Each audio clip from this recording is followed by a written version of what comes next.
Hey guys, welcome to Guys for God. My name's Jake. I'm here to just give you the story of me. This is just something so that way if anybody has any questions as to my background, this is so you guys know. I know personally that to know that other people that are going through hardships kind of helps you feel better about yourself. I don't know, that's just me though. My life started as birth. Woohoo, party. I wasn't raised in a Christian household. Both of my parents are deaf, so kind of we lacked the communication skills. I'm a signer now. I can sign ASL pretty well. I try. Sometimes I screw up, but it's okay. I struggled a lot with feeling alone as a kid, so that was kind of one of my biggest problems. My dad would work all night and then sleep all day. My mom would work all day and sleep all night. And I'm not criticizing them for working. They had to do what they had to do. But even with their working, we were still below the poverty line for a long, long time. We lived in a trailer park that was not very good. It is not a place where I would want my kids to grow up. It's just something that we had to resort to. That was all that we could afford. And I understand that, sometimes you can't afford anything, and that's what we struggled with. Sometimes we, wouldn't eat because my dad had to feed his addiction, sometimes. And my mom, she just worked hard, and she had to pay all the bills, and there are times where we just couldn't pay bills. So I remember it was just a struggle. I was raised in kind of a poor area of where we live now, but not here in the same town, about 2 hours away. The struggles that were in that trailer park were something that you would see in the quote-unquote ghettos of like Chicago or something like that. Crack houses down the street, meth labs across the trailer park, shootings, police all the time. So I kind of can see the rough side. I've seen it, but I've kind of been molded by it, but this way in a good way. My mom and dad finally split up and got a divorce about my 5th grade year. So I had moved to where we live now, my mom and I, with her. And about this time of moving, my mom was diagnosed with thyroid cancer. So I basically had to help my grandparents make my mom feel better for about a year or two when she was going through chemo. And so it was kind of hard. Again, I didn't have friends. I was hard to kind of make friends with. I was just that person that kind of put on an act in school, and I still am that way, but I don't want anybody to think anything's wrong with me. So that's what I do. I just put on the face and I just go. But we had lived with, my mom and I had lived with my grandparents for a while, and we lived with them for about 2 years, my grandparents, and then my mom and I finally got our own apartment. She could finally work again. She was feeling better. She wasn't as sick. So that was nice. During all this time, my dad was really struggling. My dad used to be an alcoholic, used to take his anger and just his alcoholism, his problems out on my mom and I. So I can see that. I kind of know what that's like. It's rough to talk about, but to talk about it is something that's good. My dad and I kind of fell apart. We lost our friendship. We didn't have much of a friendship, but we had lost it anyway. For the first 2 years of my parents' divorce, I didn't talk to him at all. I did not say anything to him. He didn't say anything to me. We just were separated, and I was upset, and I know he was too. He tried to kill himself a couple of times, and that was hard on me because I would figure it out, and he'd tell me, and I appreciate him telling me, looking back at it, but at the time I just didn't want to hear it, so that was hard. And then high school came along. High school was okay. It's still okay. going into my senior year. I had gotten into a lot of problems with stupid stuff, just hanging out with the wrong people, and that's stuff that, you know, I'm learning from, and it's okay. I was just on the football team, stupid, young, too young to do anything, and I was just making mistakes, and I just wanted to be identified as the good time person.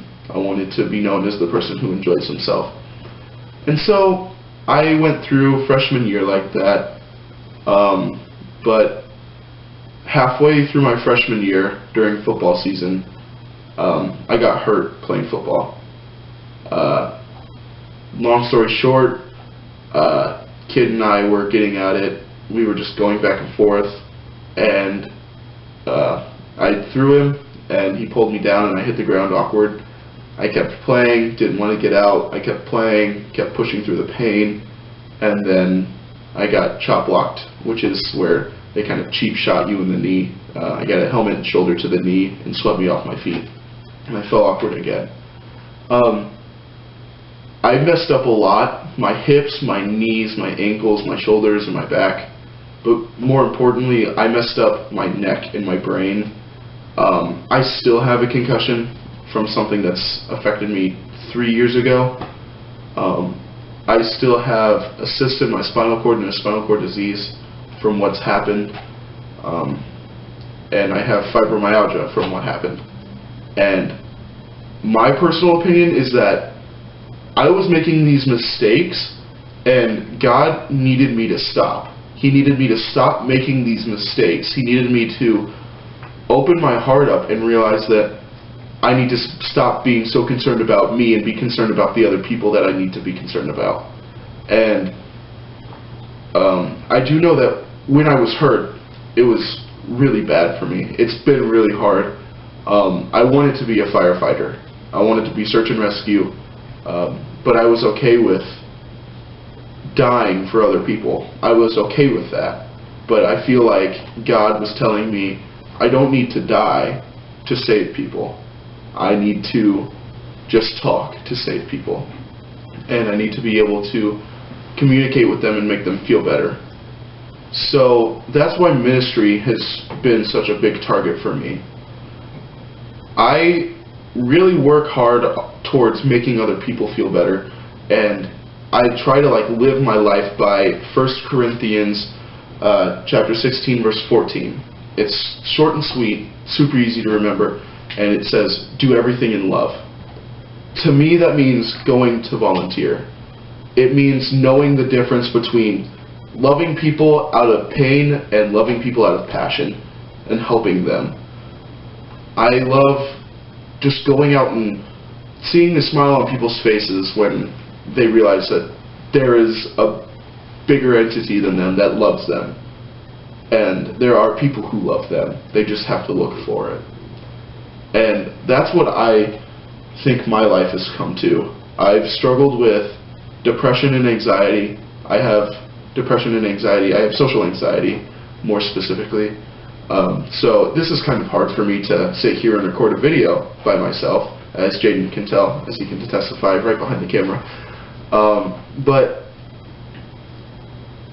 I just like how Jaden and I are able to sit here and joke about how we act, how scared we are about certain things. And that's why I think this channel would be a great thing, is because Jaden and I are super close, but we can help other people and we can get close to other people too. And that's why I think anybody who has any problems needs to comment down below. Say something. If you're having a hard time, let us know. Just message us, email us. We have an email set up. I think it's in the description. If not, it will be in the description. I promise you guys that we'll get back to you as soon as we possibly can. It's just, there's a lot going on with the summer coming up. You know, we're always busy. But my testimony is not something for me to say, I know exactly how everybody feels, because I don't. I know how I feel, and that's it. I can sit here and say, I've been through something similar, but that's all I'm going to say. Because I realize that if you struggle, it's not good for someone to sit there and say that they know exactly what you're going through. So I just want people to know that that's what I'm here for, that's what Jaden's here for, and to spread the word of God. And I think this channel hopefully works out really well for a lot of people. If not, it's okay. I know Jaden's definitely going to help a lot of people, and I can only hope to help a lot more people too. So if there's anything that you guys need, just let us know, please. Really. If there's any prayer requests, anybody that needs to be talked to, if there's anything that you just feel like you need to confide in somebody and you just feel lost and alone, come talk to us, please. I'm sorry to end this on a sad note, but I don't know how else to end it. So I think have a good day and don't party too hard.